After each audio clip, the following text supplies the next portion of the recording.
There are 4 basic watercolor techniques. First, you want to tape down 4 pieces of watercolor paper all the way around the edges.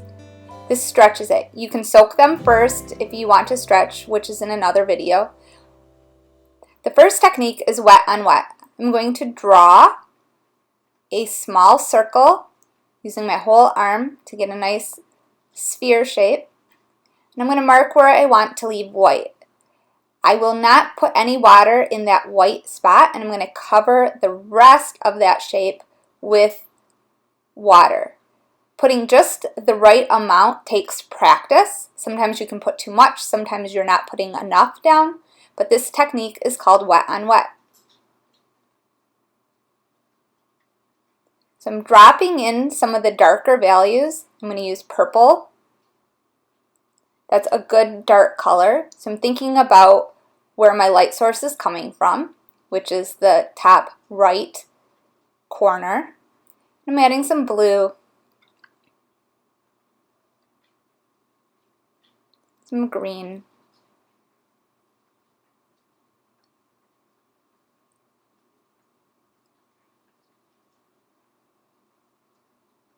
now I'm going to add some red.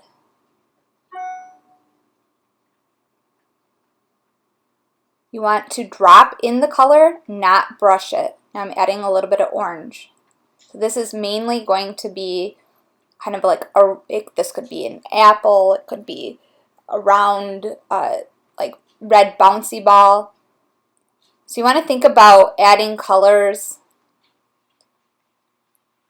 that work for that. I'm going to mix it and move around just a little bit.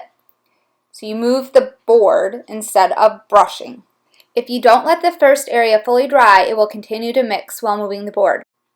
The next technique is wet on dry, so I'm using wet paint and dry paper.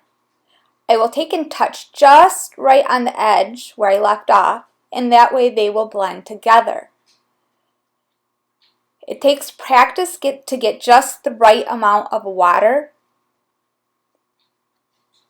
Just like the wet on wet, sometimes you can use too much water mixed in with your paint, and sometimes you don't have enough and it won't really mix together. So this takes practice so that you can see how much is just the right amount to get the effect that you're looking for. So notice these are really running together, but it can only run together because I've touched the 2 colors.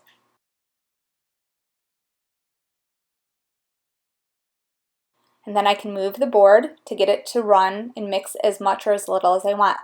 The more you move the board, the more it will mix together. This next technique is dry on dry. You use wet paint, but a dry brush. So sometimes you take the water out of the brush before dipping it into the wet paint.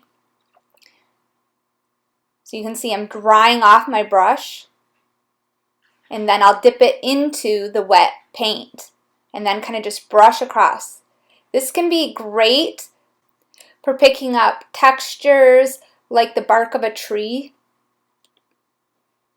You can add in other colors to get them to kind of mix and layer and build up. The last technique is called a wash, and you use a wash brush, which is a big flat brush. You want to use water and mix up your paint. You can mix up several colors together till you get the exact color that you want, and make sure that you mix up enough to cover the area that you need to cover.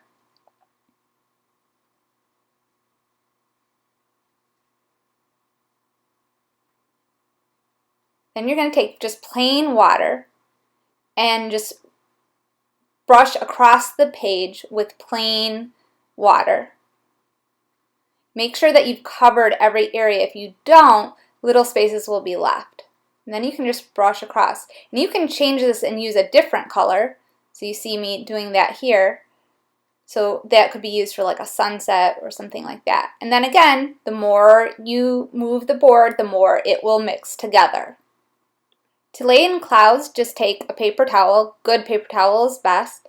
And you can blot out areas. You could also use this technique for just pulling out whites in different areas. So these are your 4 basic watercolor techniques: wet on wet, wet on dry, dry on dry, and wash.